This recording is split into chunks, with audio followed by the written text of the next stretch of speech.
Yo, what is going on, everyone? My name is Nick, or the Notorious Fantasy, and in today's video, we're going to be going in depth into my top 36 wide receiver rankings and tiers for week number 6 of the 2023 fantasy football season. But before we could get into things, I would like to ask that if you guys are new to the channel and you do end up enjoying today's video, then please make sure to hit that subscribe button down below. And while you're down there, whether you are new to the channel or not, please make sure you leave a like on today's video. It would help me out a ton. If you want to follow me on Twitter, please do so at NotoriousFantasy. So without further ado, let's get into my top 36 wide receiver rankings and tiers for week number 6 of the 2023 fantasy football season. We begin with the S tier at the wide receiver position with my wide receiver number 1 for the week, Tyreek Hill of the Miami Dolphins, going up against the Carolina Panthers at home in Miami. Last week, Tyreek Hill took the Giants to Pound Town as the wide receiver 3 on the week, and I think he's going to do the exact same thing up against a putrid Carolina Panthers defense. The upside for Tyreek Hill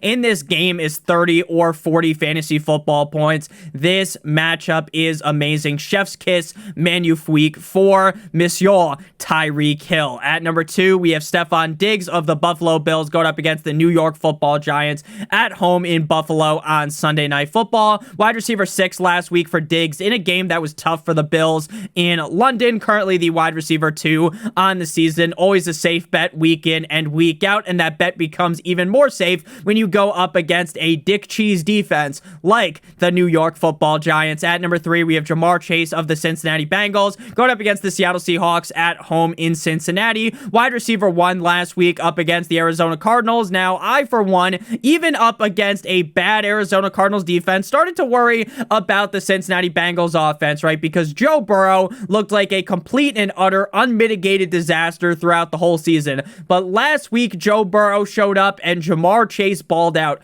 19 targets, 15 receptions, 192 yards, and not 1, not 2, but 3 touchdowns in that game as the wide receiver 1. Now, his matchup this week up against Seattle isn't as much of a wet dream as it is for Tyreek and Stephon Diggs, but Jamar Chase is that fucking good that even up against a middle-of-the-road defense, he could easily be the number 1 receiver on the week. All of these guys in the S tier have the ability to finish as the number 1 wide receiver. At number 4, we have Cooper Kupp of the LA Rams going up against the aforementioned Arizona Cardinals' terrible defense this week at home in LA. Now, Cooper Kupp felt like he never even left, right? He came back, didn't miss a single beat, 12 targets, 8 receptions, 118 yards, something light for Cooper Kupp as the wide receiver number 12. Now, Puka Nacua did end up outscoring him, but I do feel like if you had to pick one out of both of them, even though they're both probably top 12 options every single week, I would definitely lean with Cooper Kupp. I think he's going to continue to get force-fed in this offense,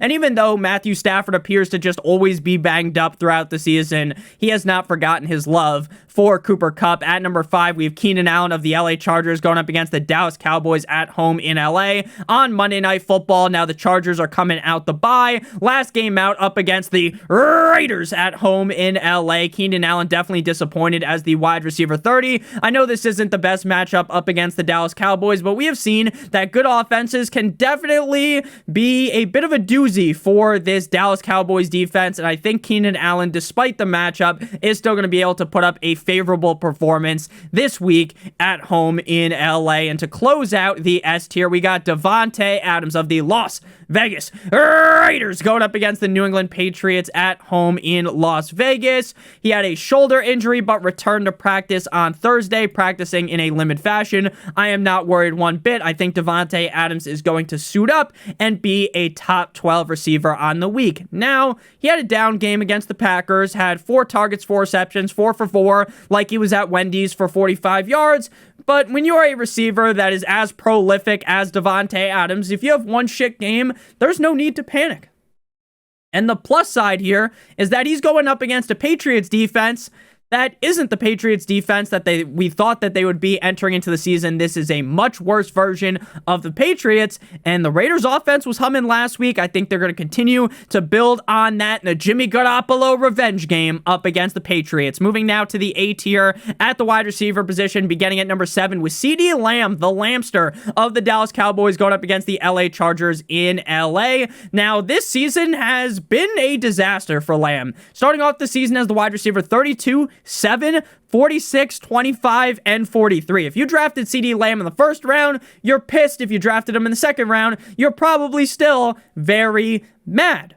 But what I will note is that this team is not going to look how they looked against the 49ers. They're actually going to be able to get it up. They won't need a Viagra or a Cialis in this one. CeeDee Lamb is still an alpha wide receiver. To me, he is still one of the better wide receivers in the NFL, and he has a great matchup this week. The only reason why he's not in the S tier with the other guys is because I do still have slight worries about Dak Prescott. At number 8, we got Puka Nacua, who's also a part of the Breakfast Club with Cooper Kupp, going up against the Arizona Cardinals. Like I said, there was a lot of people that were panicking. Oh my God, Nick, Cooper Kupp's coming back. Puka Nacua is going to shit the bed now. Guess what? 11 targets, 7 receptions, 71 yards, and a tug.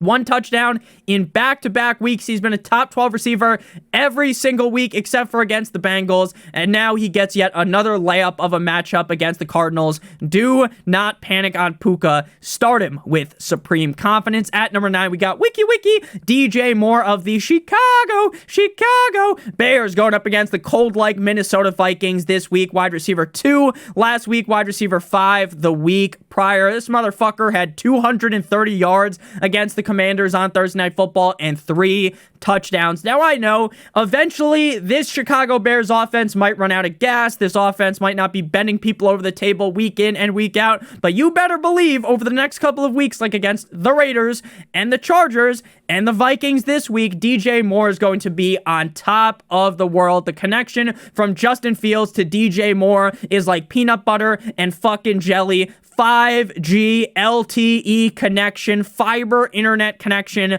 DJ Moore is in for yet another huge showing. Again, these guys aren't in the S tier for me, but there's not that crazy of a dip off from the S tier to the A tier. The drop off begins a little bit more once we get closer to the B tier. Amon-Ra St. Brown of the Detroit Lions comes in as the wide receiver 10, going up against the Tampa Bay Buccaneers in Tampa Bay. Amon-Ra has been dealing with that abdomen injury, but practiced in full on Thursday, so my best guess is that he plays on Sunday.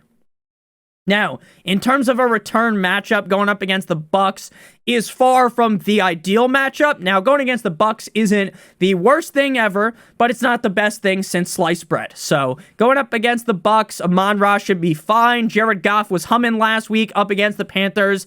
Bad defense, even without Amon-Ra, and Sam Laporta was a add to the injury report, and if Sam Laporta doesn't play, that adds even more upside to Amon-Ra, who's already a lock to be in your lineup every single week, and pretty much a lock to be a top 12-ish receiver. The only week where he didn't do that was up against Seattle, where the motherfucker still had 100 yards, just didn't find the end zone. At number 11, to close out the A tier, we got A.J. Brown going up against the New York Jumbo Jets in MetLife. Now, I do somewhat worry about the matchup against the Jets, but at the end of the day, the Philadelphia Eagles have one of the best offenses in the NFL, and they are fucking unstoppable. 120 plus yards in 3 straight games. Now, eventually, Devontae Smith is going to come from out of nowhere like an RKO from Randy Orton and have his huge game.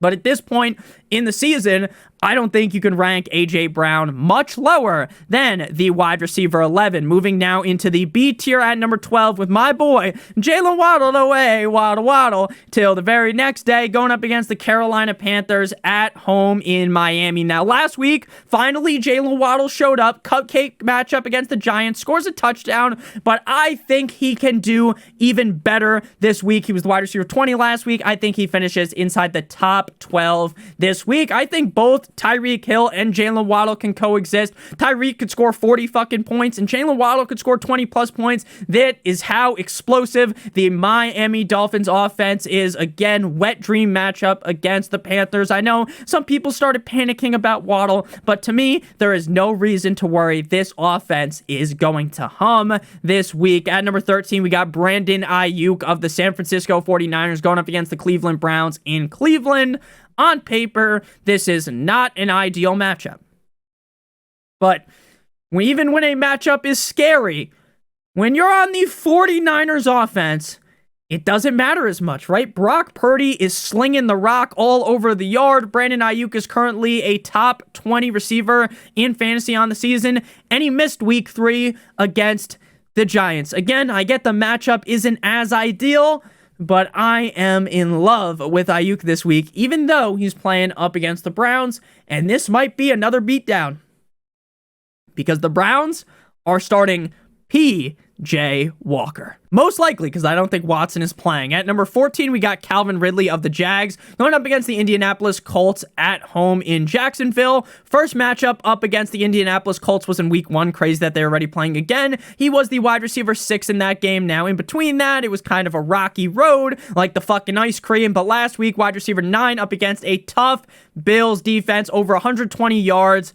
I think this is yet another good game out of Calvin Ridley. There were a lot of people trying to jump ship off of Ridley, but to me, he is still a alpha wide receiver in an offense that I project to be great. Next up, we move to wide receiver 15, Calvin Ridley. Now, Calvin Ridley's been in a bit of a downward spiral. Wide receiver 41 last week against the Pats, and wide receiver 118 in week 4 against the Bucks. Now, the game against the Patriots got out of hand very quickly as the Patriots offense looked limp dick, and the Saints defense was all over Mac Jones's ass, so they didn't really have to throw the ball a crazy amount in that game, leading to somewhat of a downfall for Chris Olave. Now, he still found the end zone. He scored a touchdown, but he only had 12 yards. But again, I don't think that prior game against the Patriots should change your mood here up against the Houston Texans in Houston. I get this isn't a wet dream matchup, but Chris Olave is a guy you should be very confident in week in and week out, regardless of the matchup. At number 16, we got DK Metcalf of the Seahawks going up against the Bengals in Cincinnati. Now, DK Metcalf with a rib injury did not practice on Wednesday. Very important to keep following up on Metcalf. If he misses on Sunday and keeps missing practice, right, you don't want to play him. If Metcalf doesn't play, then Tyler Lockett in my pocket, skirt, elevates highly up the rankings. Now, Metcalf has been pretty hit or miss this season, but even when he has missed, he hasn't completely fucked you over. His lowest finish is wide receiver 39, and his lowest points scored is 12 points. The matchup against the Bengals doesn't scream wet dream here. This doesn't scream the easiest matchup, cupcake on earth. But again, he's DK Metcalf, so you're kind of going to start on. This is a tier of guys, except for, I would say, Waddle and Ridley, who have pretty good matchups. These are guys in tougher matchups that you just kind of have to start due to how good they are. At number 17, we got Deebo Samuel going up against the Cleveland Browns in Cleveland. Deebo Samuel did have a bit of a down game last week up against the Cowboys, but still at 55 yards. He's been coming off that injury week 4 up against Arizona. He was kind of a decoy last week, had a lot more usage, but wasn't up to that full workload that we're used to for Deebo. His upside is immense week in and week out. Again, I don't really give a shit that he's playing the Browns. You drafted him highly for a reason. I know the draft was a couple weeks ago at this point.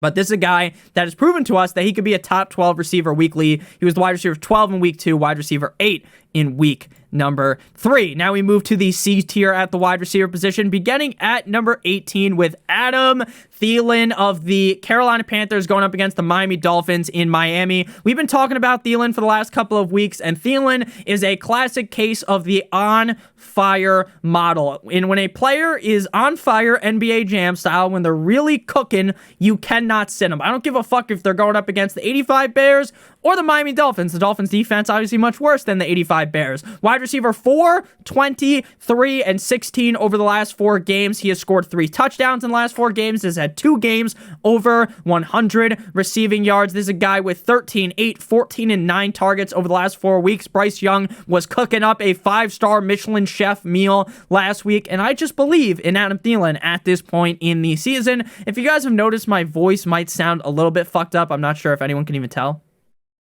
It might sound a little bit messed up. I was screaming at the TV last night during the Chiefs-Broncos game. I won $1,000 on DFS last night, so I was very excited. So if I sound a little bit fucked up, I do apologize, and this video is being recorded shortly after that game. So number 19 here, Devontae Smith going up against the Jets in Gotham. He's been missing over the last couple of weeks. Wide receiver 99, 24, wide receiver 69. Very nice. I like week 3. But before that, he was the wide receiver 10 and 17. Again, there are a lot of people that when players like Devontae Smith shit the bed a couple too many times, even though he didn't really shit the bed week 4, they start to panic. Devontae Smith is the second best receiver on one of the best offenses in the NFL with one of the best quarterbacks and one of the best offensive lines. You need to take a chill pill if you're panicking on Smith again. Am I saying he's going to ball out this week? Fuck no, baby. That's why he's ranked wide receiver 19. But I'm still confident enough to play him. I'm not panicking yet. You got to shake it off. Shake off that panic like your name was Tay-Tay Swizzle. At number 20, we got Hollywood Brown going up against the LA Rams in LA. Now, this is going to be a tougher matchup. But even in tough matchups like against the 49ers, this man was a top 14 option, top 24 wide receiver in 4 straight games ever since Josh Dobbs has been clicking. So has Hollywood Brown as his number 1 target, currently the wide receiver 12 on the season. I get some people panic about the matchup, but I don't worry. The only thing I am worrying about is the fact that Hollywood Brown has been sick. Motherfucker, I'm ill, not sick, did not practice on Wednesday with an illness. Obviously, something to monitor. At number 21, can you do something for me? Michael Pittman Jr. of the Indianapolis Colts going up against the Jacksonville Jaguars in Jacksonville. 2 semi-down games in a row. Wide receiver 33 last week, wide receiver 75 the week prior. This guy went off last time against Jacksonville as the wide receiver 8. Now, I know that Gardner Minshew is going to be under center, and I think that does hurt some of the upside of Pittman. Pittman's expert consensus rankings on Fantasy Pros have him right now sitting as the wide receiver 13. I got him definitely a lot lower as the wide receiver 21. But there's something about the amount of targets this guy's going to see every single week that gives me some confidence up against a middling Jags defense. I think the Colts are going to be chasing in this game. They're going to be down. They're not going to be able to run the balls effectively. So unless Zach Moss goes nuclear yet again, they're going to have to kind of throw their way back on into this one. And Michael Pittman will be a large part of that. Important to note that I do not have T. Higgins included in these rankings. If T. Higgins does end up playing, which again, to me, feels like no, but he's saying yes, Higgins would be either included in the C tier or in the D tier. If you want my updated rankings, update them every single day. You can check out the Patreon for $7.50. But I didn't want to put T. Higgins up here, and then he misses, and then everyone's like, Nick, you fucking idiot. Why do you have T. Higgins ranked so high? So yeah, that's just kind of my thoughts on T. Higgins. Before we got into wide receiver 22 and beyond all the way to 36, I would like to give you guys a quick word for our friends and our sponsor over at Underdog Fantasy. Underdog Fantasy is the best place to play NFL Pick'em in the whole entire universe. The Underdog has a great offer for you guys today that we're going to be talking about in just a couple of seconds. If you are new to Underdog Fantasy's Pick'em game, I will explain to you how it works very quickly. So you have to make at least 2 picks. So for our first pick here, we're going to go with Lamar Jackson higher than 225.5 passing yards in London on 9:30 a.m. Eastern Standard Time on Sunday. You have to have at least 2 picks and 1 from each team. So we are going to go ahead and match that with DeAndre Hopkins higher than 5 receptions. I think that the Titans are going to be throwing the ball a lot in this one, and I think DeAndre Hopkins is going to be a benefactor of that. Now, is he going to have the biggest fantasy day? I'm not sure, but I think he's going to get 5 receptions in this one. If you have 2 picks in your slip, it will be 3 times your entry fee if both hit. If you do 3 picks, it is 6 times, 4 picks is 10 times, and 5 picks is 20 times your entry fee. Obviously, all of them have to hit for you to get paid out. If you are new to Underdog Fantasy and live on one of these states that are on your screen right now and use promo code Notorious, you will get a first match deposit bonus of up to $100. If you deposit 100, they give an additional 100, 50 additional 50, 25 an additional 25. The minimum deposit on Underdog is $10. If you have a gambling problem, please make sure that you call 1-800-GAMBLER. Back on into things, make sure you guys hit that like button, hit that subscribe button if you have enjoyed. Wide receivers 22 and 23 on the same team, the Bucks, Chris Godwin, and Mike Evans. Now, Mike Evans dealing with an injury, upgraded to limited on Thursday with a hamstring, something to monitor. Limited on Thursday probably means he's going to play on Sunday, but will probably still be dealing with that lingering injury. Wide receiver 9, last time out for Chris Godwin up against the Saints in New Orleans. 11 targets, 8 receptions, 114 yards. That was a game where Evans was taken out early. So, if Evans is able to play the whole game, then Godwin might go back down to irrelevancy. The matchup against the Lions isn't cupcake, but it also isn't necessarily the hardest matchup on the week. based upon the fact that Evans is banged up, even though Evans has been better on the season, I would have to rank Godwin higher because he is not coming into the game injured. Again, Evans is still managing a hamstring injury. If he is not able to go, then we'd have to bump Chris Godwin up probably past Devontae Smith as the wide receiver number 19. Evans, again, when he's played, he has been very consistent. Wide receiver 13, 3, 21, 54 when he got banged up against the Saints. I'm not ready to fucking wave the white flag on Mike Evans and be worried about him, but I am slightly worried that he's going to be coming into the game banged up, even though I do expect him to play. Moving now to the D tier, wide receiver 24, Amari Pooper Scooper, going up against the 49ers. Bad matchup.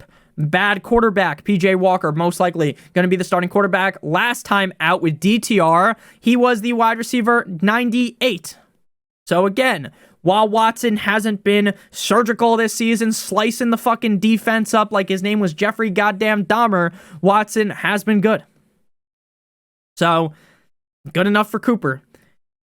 So, PJ Walker is definitely an upgrade over DTR. PJ Walker, XFL legend. He's had good games in the NFL before. I'm not here to tell you that he's a guy that should be a starting quarterback in the NFL, but he's better than DTR. So, it gives me at least enough confidence in Cooper to rank him as wide receiver 24. But if you're looking to be really safe, right, wrap a condom, a latex over your squad, Amari Cooper might want to be on the bench. Like, I definitely think Addison is much safer than him, but I think the upside of Cooper is pretty similar, and that's why I got Cooper. Now, Addison also dealing with an ankle, limited on Thursday. Again, nothing in my opinion to be very worried about. It doesn't seem like he's a high risk to miss on Sunday. But again, something to monitor going up against the Chicago Bears in Chicago. No Justin Jefferson, wide receiver 15 last week against the Chiefs.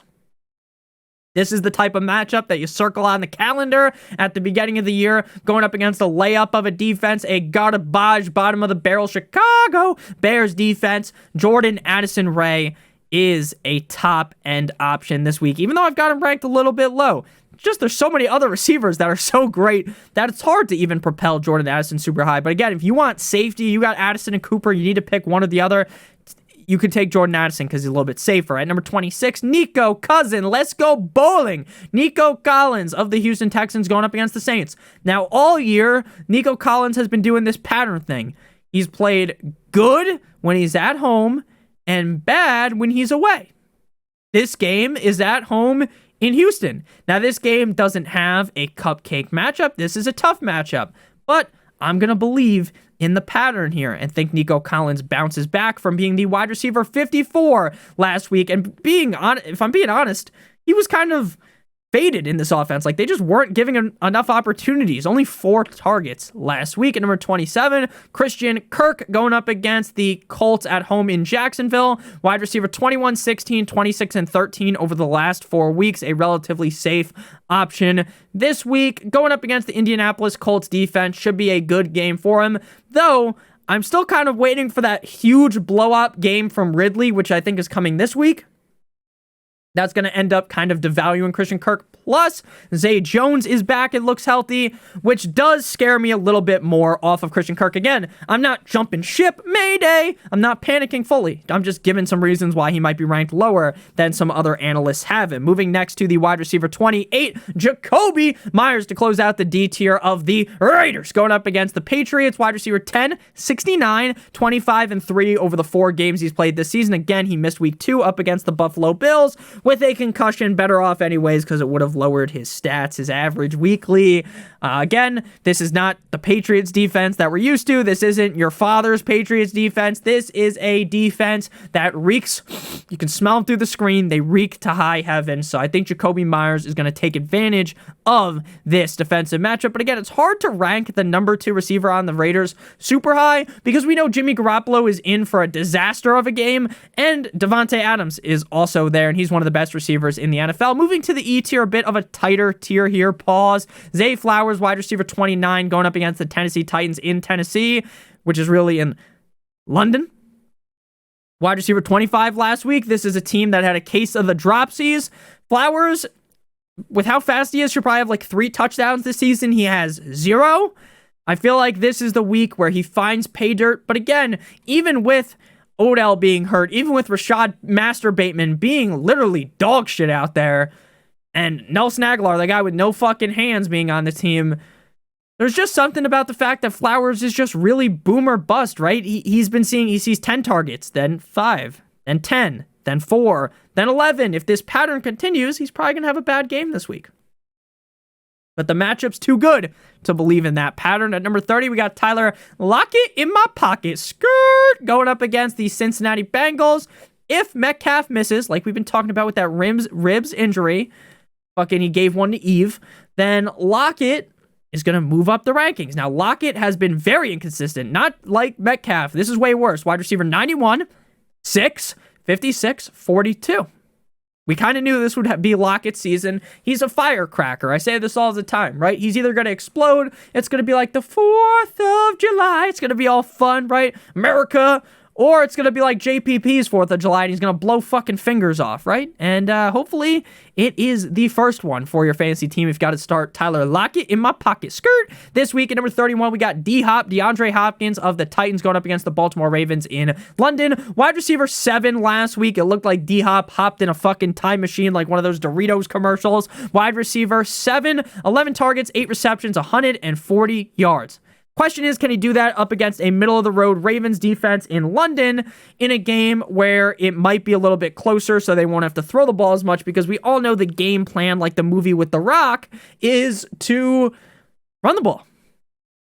So if the Ravens are kind of in a bit of a slump, if they can't get it going, they can't get it up, they don't start smacking up the Titans, then they're going to have to run the ball more. Plus, I don't trust Tannehill enough to rank D-Hop higher. Even though I love D-Hop, even though I bought fully into him in the offseason talking about it could be a top 12 receiver, and that's true. We saw him wide receiver 7 last week, but I just don't know how consistent that will be. Hopefully it is. Moving now to the F tier, wide receivers 32 through 36 to close out the video. Again, if you enjoyed, hit that like button, hit that subscribe button. Number 32, Scary Terry F1 McLaurin going up against the Atlanta Falcons in Atlanta. Terry McLaurin was doing his best John Cena impression. He had a fucking invisibility cloak like he was in Harry Potter. Against Chicago. Literally the nut low defense. Literally a matchup that my fucking grandmother could destroy. And she's not even alive anymore. R.I.P. my grandma. But Terry McLaurin, she was a nice lady. So hopefully she thought that was funny. She's listening in right now. I know she is. But Terry McLaurin going up against the Atlanta Falcons in Atlanta. Invisible last week, Terry McLaurin. Invisible. 5 targets, 4 receptions, 49 yards. He's going to pick it up, though. I believe going up against Atlanta, they have to. They just have to. The matchup's good. Terry McLaurin's good. He's just got to bounce back, right? Right, guys? Hopefully. Number 33, Gabe Davis. If you ought to be a little bit safer, you can go Gabe Davis. Now, Gabe Davis is pretty... He's hot, then he's cold. He's yes, then he's no. He's in, then he's out. He's up, then he's down. Hopefully I don't get copyright claim for that one because that sounded just like the song. Wide receiver 69, very nice. Week 1, then wide receiver 14, 45, 22, and 8. He scored a touchdown in 4 straight games. Hit the Shane Gillis touchdown celebration against the Dolphins. Fuck you for doing that, but I love Shane Gillis, so it's okay. Great matchup, but again, Gabe Davis feels like he's destined for one of those down games. So it might even be this week, even in a great matchup. At number 34, KJ Osborne of the cold-like Minnesota Vikings going up against the Bears. Now, I want to rank KJ Osborne higher. He's getting a great opportunity. The problem with KJ Osborne is he's not very good. He has stone hands. He'll be wide open in the end zone, butt naked. There'll be 0 people around him, and he drops the ball. But he'll make that crazy catch, right? He'll make the Odell reach back like 1-3, like 1-3. He'll make the catch where he's not even looking, like fucking the Cortland Sutton catch from last night. That was an amazing catch. He'll do that. But then he'll be wide open. There'll be no one within 50 yards of him, and he drops it. So I'm scared of that. But the volume is going to be huge, huge, great volume, like Kim Kardashian's ass. So KJ Osborne, definitely worried about him, but he's a guy I definitely would like to start. At number 35, we got Joshua Palmer of the Chargers going up against the Cowboys. Now, I hope, as a football fan, that coming out of the bye week, Brandon Staley figures out, oh, Oh, we drafted Quentin Johnston in the first round. Let's use him as our number 2 option at the receiver position. I hope that happens, but it probably won't because Brandon Staley's the type of dude to try to stick a rectangular object into a circular hole, right? He's a fucking idiot, a dunce. Joshua Palmer is going to be given a lot of opportunities. He's been getting 8-7 targets over the last 2 games. Without Mike Williams, Joshua Palmer is going to be involved. He's not great, like Tony the Tiger, but he should be okay. Number 36, Garrett Wilson. Now, I pray to the football gods above that Garrett Wilson goes off. The Eagles' defense isn't the Eagles' defense that I thought they would be entering into the season. The problem is that Zach Wilson sucks. He sucks. There's so many points in the game. If you watch the all 22, don't do it to yourself because you're going to get pissed if you're a Garrett Wilson owner. Garrett Wilson's wide open. It's in the end zone. There's no one near him. He made the guy miss. The guy's doing the fucking Matrix thing, falling backwards, and he can't hit him. He can't hit him. It's tough to watch. The upside's immense because of how great he is. He could take a 4-yard dump off to the crib. The problem is Zach Wilson. So thank you guys all so much for watching. If you did end up enjoying, make sure you hit that like button, hit that subscribe button down below if you did end up enjoying. I appreciate you guys a ton. Thank you guys all. I know I'm a little bit blurry, so I'm going to end things very quickly here. I hope you guys enjoyed the stream last night on Thursday Night Football. If you are someone who missed the Thursday night stream, we'll be live on Sunday in the morning around 11:45 Eastern Standard Time because there is that morning London game that does kind of get in the way of the stream. I appreciate all of you guys greatly from deep down in the bottom of my heart. I love you guys all so much. We got 29,000 subscribers recently. It means the world to me. Check out one of the videos on your screen if you haven't seen them already. Blurry Nick is out. I love you guys all so much. Hope you have a great rest of your guys' day. And as always, good boy.